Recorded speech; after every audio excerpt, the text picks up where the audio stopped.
오셨습니까? 최고위원회 회의를 개최합니다. 조국 장관의 문제가 일파만파로 커지고 있습니다. 지난 토요일 바른미래당은 광화문에서 조국 장관 임명 초래를 요구하는 촛불 집회를 가졌습니다만 서초동 중앙지검 앞에서는 조국 수호 팻말을 든 시민들이 대거 운집했습니다. 조국 장관 지지 집회에 5만 명이 모였던 200만 명이 모였던 숫자가 중요한 것은 아닙니다. 국론 분열이 심화되고 있는 것이 문제입니다.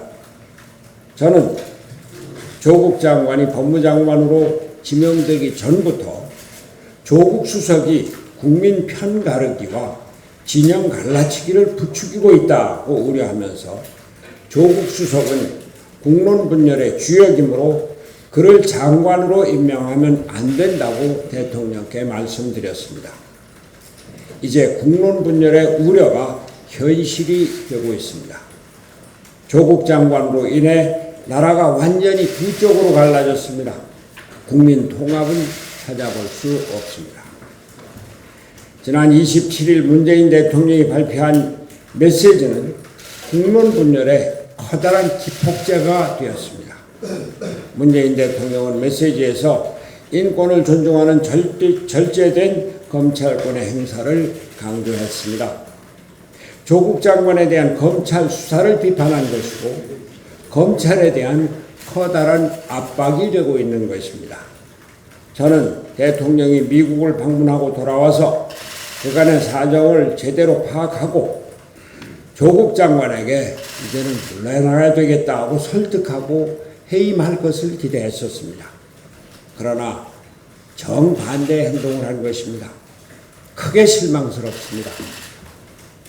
문재인 대통령 자신이 윤석열 검찰총장에게 임명장을 수여하면서 살아있는 권력의 눈치도 보지 말아라고 당부한 것이 바로 2달 전의 일입니다.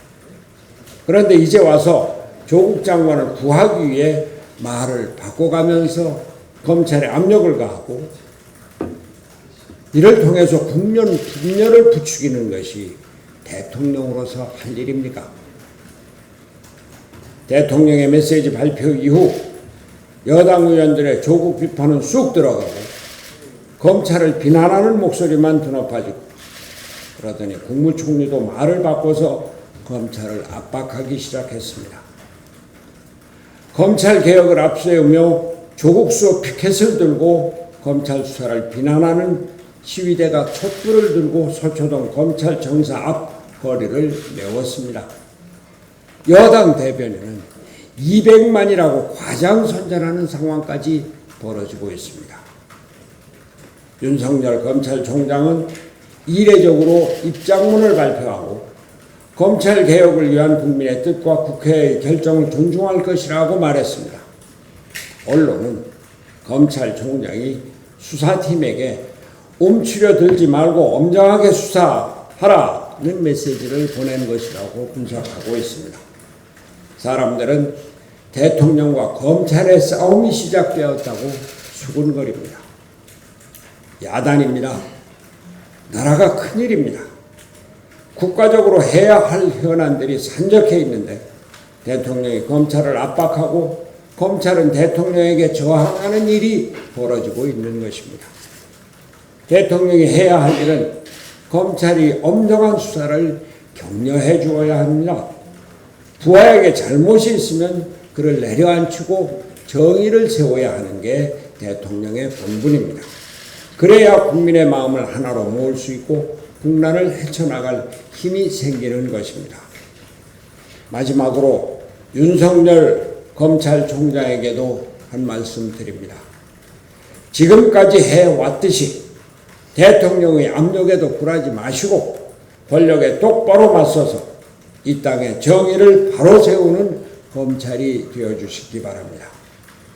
법과 원칙에 따라 조국 장관에 대한 수사를 엄정하게 진행하여 우리 사회의 특권과 반칙이 다시는 고개 들지 못하도록 해 주십시오.